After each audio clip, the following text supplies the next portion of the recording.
Besides spontaneous mutations, the other type of mutations are induced mutations. So these are caused by things that you're exposed to in the environment. So these would be either chemicals or radiation.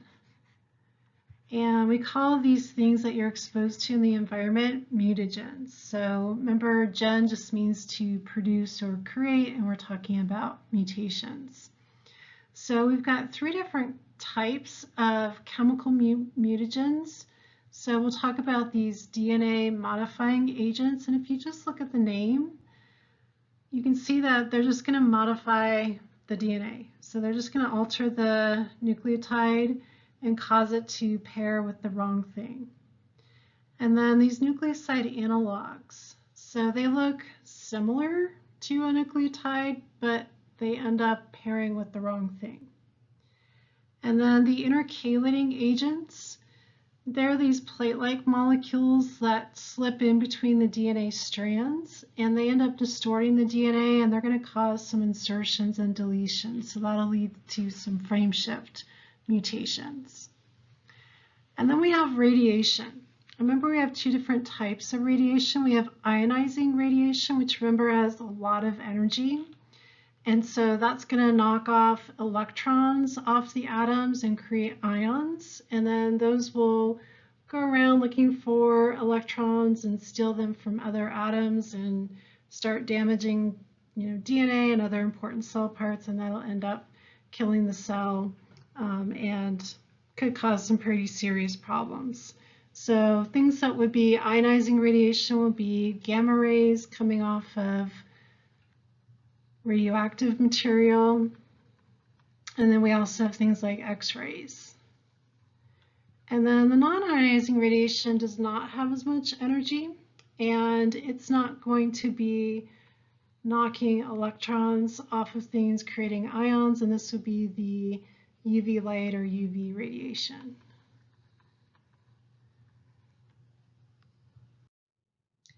All right, let's take a look at our first chemical that can cause and induce mutations. This is a DNA modifying agent. So if you just look at the name, you can tell that it's going to modify the DNA nucleotide. There's lots of different chemicals that can act as DNA modifying agents. So we're just going to take a look at one example. You don't need to memorize this, but here we've got this nitrous acid, which is actually formed when you burn fossil fuels. Over here on the left, we've got a normal A nucleotide. And you can see up here on the top right, we've got this normal N with some hydrogens. And then look over here after the exposure to the nitrous acid. You can see that now we've got a carbonyl group there instead. So this A nucleotide has now been modified by exposure to this DNA modifying agent. And what happens is that because we've changed the chemical structure, this normal A that's now been modified after exposure to the DNA modifying agent, now it's going to bind with the wrong base. So now you've got an A and a C binding together, and that shouldn't be.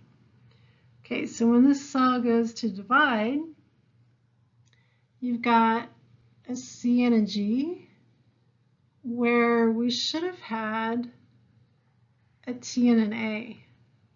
So you can see now we've got a point mutation, we've got that base substitution that's occurred. And so now maybe we're coding for a stop codon, maybe it's coding for the wrong amino acid, okay, or possibly maybe it didn't change the coding and we've got the same amino acid, it just depends. All right, another chemical that can cause an induced mutation that might be exposed to in the environment. These are called nucleoside analogs. So these are chemicals that look very similar to the nucleotide. So here we've got one of the T's in the DNA, the thymine, and you can see the bromouracil looks very similar to the T in the DNA. So the only difference here is you've got a methyl group instead of a bromine. And in the DNA, if you have the bromouracil hanging around, that can be put in for a T when you're replicating your DNA, and that can line up with an A, but the bromouracil can also line up with a G. And so when the cell goes to divide again, if you've got a G there instead of an A, now you've got a CG. And now you've got this base pair substitution. So you should have had a TA there, and now you've got a CG. And so that could cause some problems. Okay, and then our last chemical that could cause an induced mutation would be an intercalating agent that you could be exposed to in the environment. These are plate-like molecules, so they've got several rings that are fused together, and they slip in between the two strands of the DNA. And that's going to cause some problems when the enzymes are trying to replicate the DNA when the cell's getting ready to divide, and it'll cause the strands to slip. And that can cause some insertions or deletions. And so that can cause some frameshift mutations. All right, and then besides being exposed to chemicals, you could also be exposed to radiation.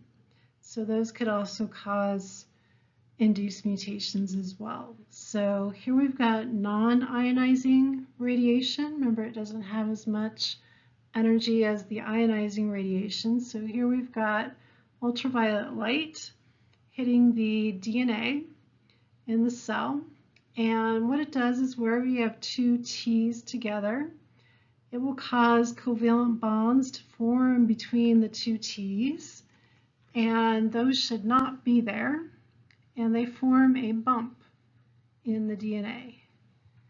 And that can cause a problem when you're trying to replicate the DNA. It causes the DNA strands to slip and can cause some insertions and deletions, and that can cause some mutations. And then the rest of the picture is showing repair mechanisms to get rid of that thymine dimer. Okay, so I remember the thymine dimer that's produced by the ultraviolet light or ultraviolet radiation. Okay, so we can repair mistakes made during DNA replication, which remember that's going to be causing those spontaneous mutations. And we can also repair damage to the DNA caused by the mutagens, either chemical or caused by radiation. So if we make a mistake during DNA replication causing those spontaneous mutations, there's two ways that those mistakes can be repaired. We have proofreading capabilities during DNA replication, and the enzyme that will proofread and check for any mistakes will be the DNA polymerases. And they're the ones that are making the new DNA strands. So they will check for any mistakes. But if they did miss a mistake and they left one in, there's a backup system, and that's called the mismatch repair system. So they'll go around and check after the DNA polymerase is done making the new DNA strand, and if there's a mistake left in, they'll get rid of that. And then if you have any DNA that's been damaged by any chemicals or radiation, there's excision repair that can fix that.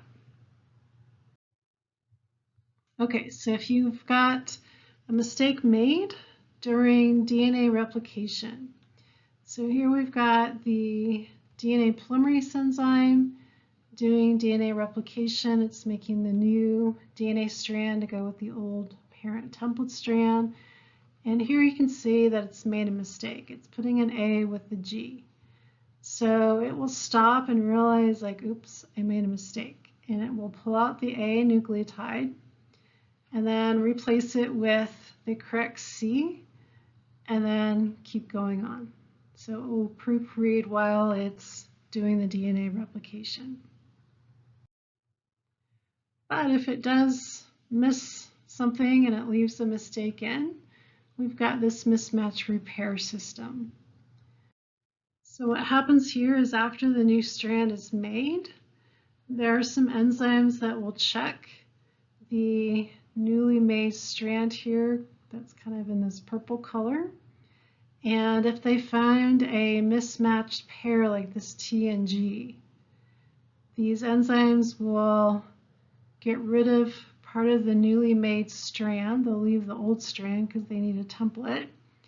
And then they'll replace the new strand and fix that mistake. So you can see why there's a pretty low rate of these spontaneous mutations, because we do have some repair systems to catch those mistakes.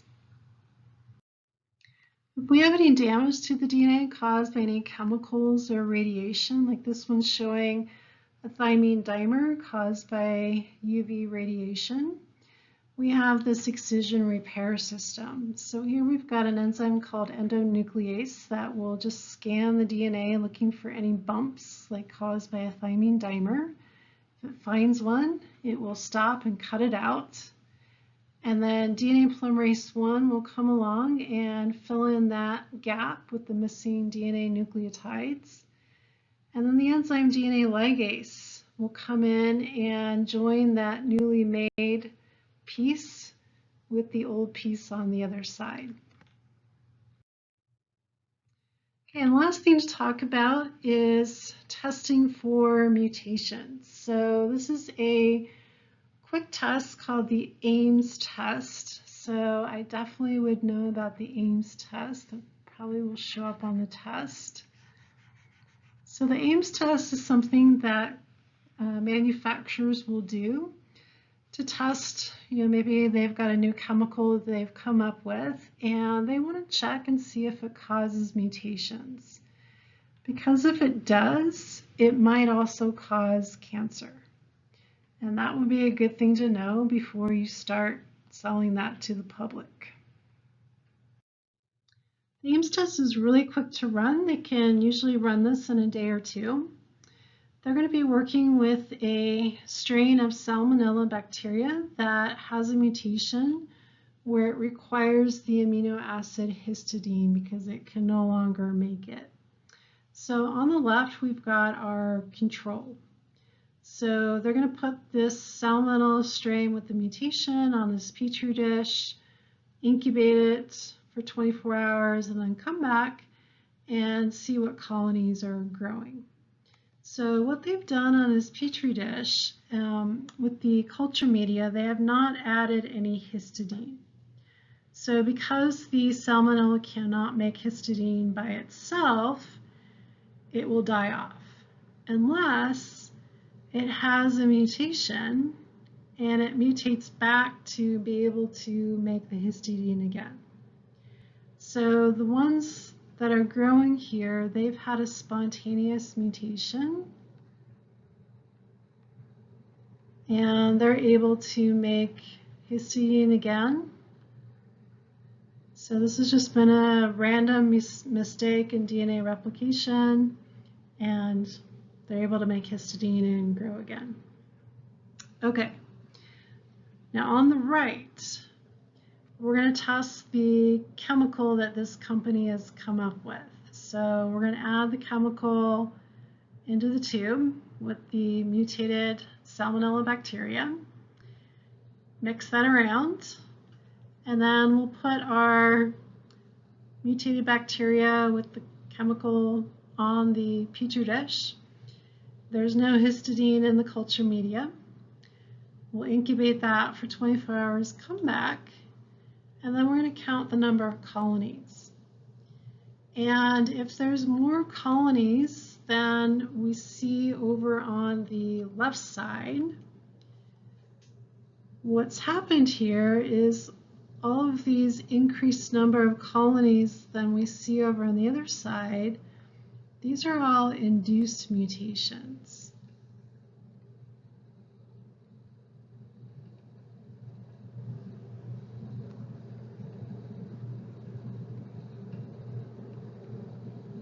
Okay, caused by the chemical that you're testing. Okay, because if they were just due to just random mistakes in DNA replication, you should have only had maybe like 2 colonies growing. But you've got a lot more than that. So what that's telling us is that, hey, this chemical that we mixed in with the bacteria, it caused mutations in the bacteria. So that tells us that, oh, our chemical is causing mutations in the bacteria, and it may also cause cancer. So we need to do some more tests on this chemical before we release it to the public. Now, bacteria don't get cancer, so we can't test for cancer in the bacteria. So the company is going to have to go test this chemical. Maybe they go test it in mice or rats or something like that and see if it causes cancer in them. Okay, so they would have to do more testing to figure out if it does cause cancer or not. But this is a quick test to do just to say, hey, does this chemical cause mutations or not? Because if it does, you definitely want to check to see if it also causes cancer, because it might.